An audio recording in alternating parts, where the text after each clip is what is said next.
Welcome to the Strategic Management Accounting course, where we teach the value-adding steps and processes necessary to execute strategy. Whether you are just starting up or looking to grow your business, then this course is for you. With your host, Dr. Neil O'Connor.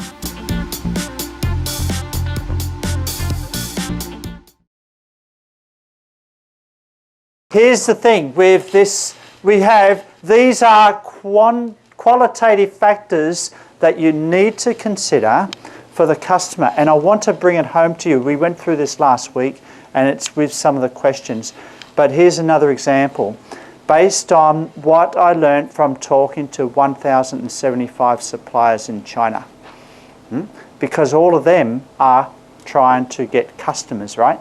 All of them have customers. All of them have a mixture of domestic and international customers. How do I know? Because I asked them, who is their largest customer? And many of them, I think over 50, 60% of them had international customers as their largest customer. There's 40% that didn't. But those that had international as their largest customer, I probed them further. And so why do you make money with the international customer? I asked them further, what is the benefit you get from working with the international customer? I asked them further about, so do they consider to get more? Do they work more? What is their strategy for getting an international customer? I asked them lots of questions. And really interesting, out of those 5, what I learned from talking to 1,075 suppliers is that 2 of these is very prominent in their customer acquisition strategy. So I have a question for you. Which of these 2 factors is a common strategy used by these Chinese factories in getting international customers? Like this was set up with the idea of, hang on, don't get too excited with the quantitative about the, what is it, the blue whale curve? No, the humpback whale curve. The whale curve, right? Don't get too excited with that, all right? We need to consider these things.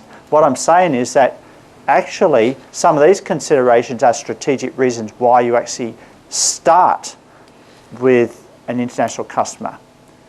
And what's the significance of an international customer? Number 1, they are less likely to be a profitable customer from the get-go in the short term for a Chinese factory. So why would they chase after such unprofitable customer? Why would they do that? That's the big question. And there's 2 reasons here why they would do that. Which of those 2? Let me ask you. I want you to think. Which of those 2 do you think are relevant? Hands up for the first one, likelihood of customer retention. Probably not. Other factors. You know, they work with international customer because they think that the international customer is going to stay with them.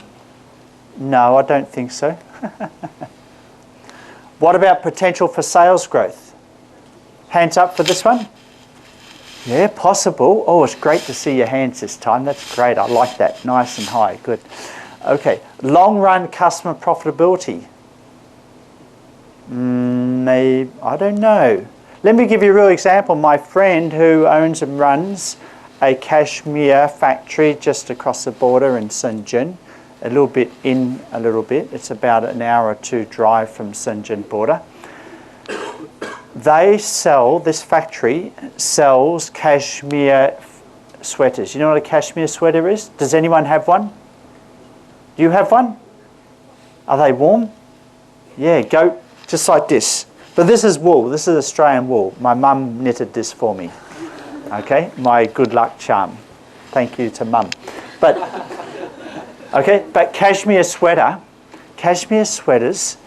this factory sells them to Shanghai and Beijing. You know how much? Pardon?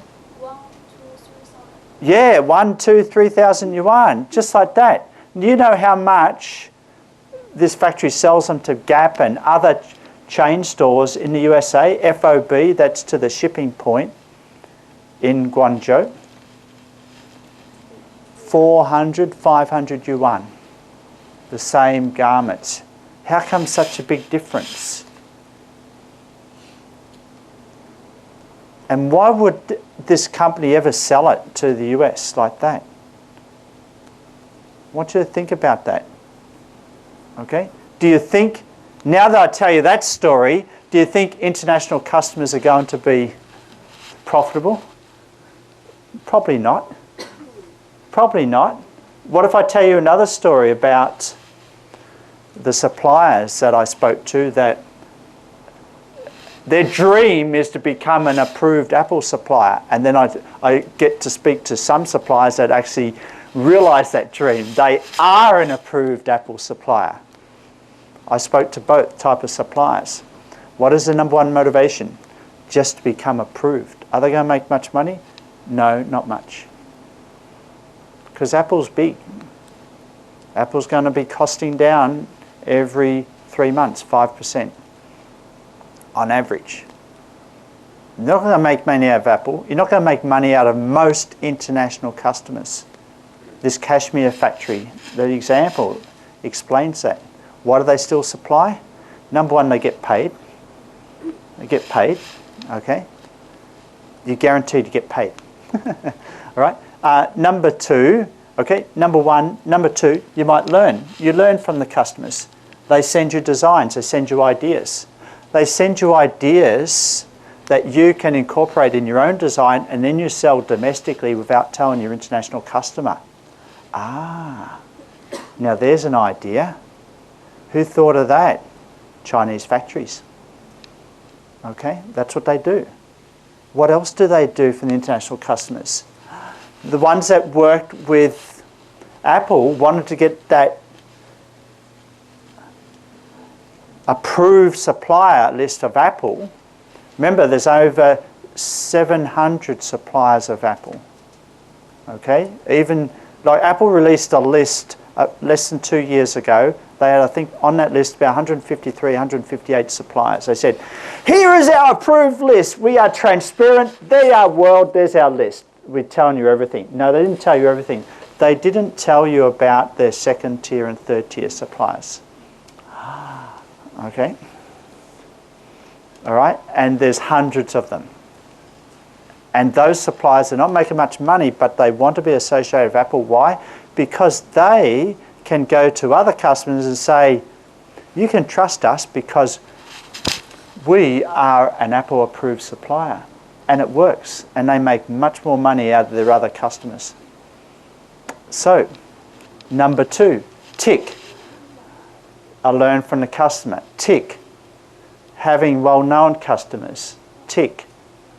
These are not just qualitative factors for why you may not let go unprofitable customers. These are factors for why you may deliberately go after these big potato international customers.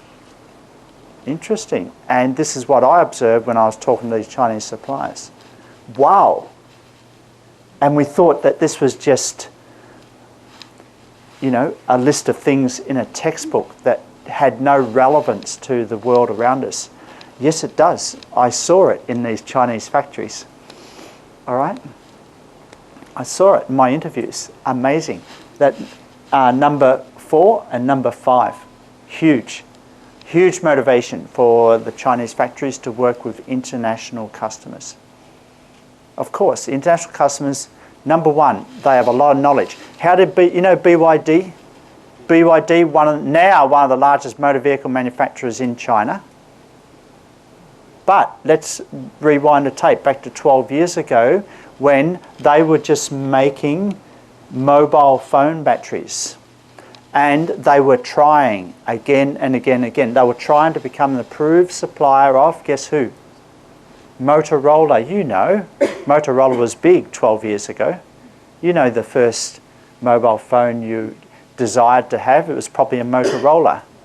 My first was a Motorola. And my second, okay, this is before Apple came along, okay, it's a long time ago. All right, so we're talking about the year 2000, around that area, okay? So BYD is making these little phone batteries, and they went to Motorola 3 times to become an approved supplier. 3 times. The first time, no. Second time, no. And each time they said, what can we do to get better? They said, well, here's our Six Sigma. Motorola is kind of like the father of the Six Sigma. That is the perfect quality control standards that you have to put in your factory. You know, clean floor, machines, everything, painted lines, everything's perfect. And then the process has to be perfect, everything documented, everything. Motorola taught them through saying, no, but this is where you made a mistake. This is where you're wrong. So they went back and got better, applied again. They got rejected. They applied a third time, and guess what happened? They got the approved supplier. Did Motorola make motor vehicles? No. Motorola taught BYD how to become world class. You with me? Isn't that amazing? Motorola taught BYD how to become world class. Not how to make motor cars, but just how to have a world class manufacturing quality. And then you can apply that to anything you're making. All right? And so Motorola may not have given BYD much money, but they taught BYD how to become the best in the world. Okay? But that, whether a company uses that to become the best in the world, or uses that learning, like designs, to copy and then sell domestically, which is a lot of factories do, is up to, guess what? Up to one factor that I found out in my interviews. You know what that was? It was the owner. It was the owner's mentality. That was the big differentiating factor that distinguished the suppliers that look to become the best in the world and those that look to learn and then cannibalize and then remake and then sell domestically. Okay, and there's basically the owner that really decided the fate of the factory. Very interesting. It's a list in the textbook, but wow, it tells a lot about what I have witnessed in my visits to China in the last 5 years.